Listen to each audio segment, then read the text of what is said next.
సంతోషం. ఆ దండలా తీసురా. పద. ఒరే దరిద్రుడా, శుభమంటూ హరికథ చెప్పడానికి వెళ్తుంటే ఆ దరిద్రపు తుమ్ములేమిట్రా? నీ ఇచ్చుడా ఏం జరుగుతుందో ఏమిటో. పద. గురువుగారు ఏంటండి ఇది అసహ్యంగా? పెద్ద పెద్ద వాళ్ళు చాలా మంది వచ్చారు. వస్తే తొరిగిపోతాననుకున్నావా? అప్రాచపడతావా? శృతిలో కలిపేయనరా.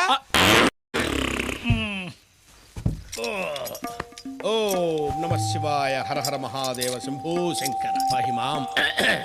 మహాజల్లారా, కథాకాలక్షేపానికి ముందు 2-3 త్యాగరాయ కృతులు వదులుతా.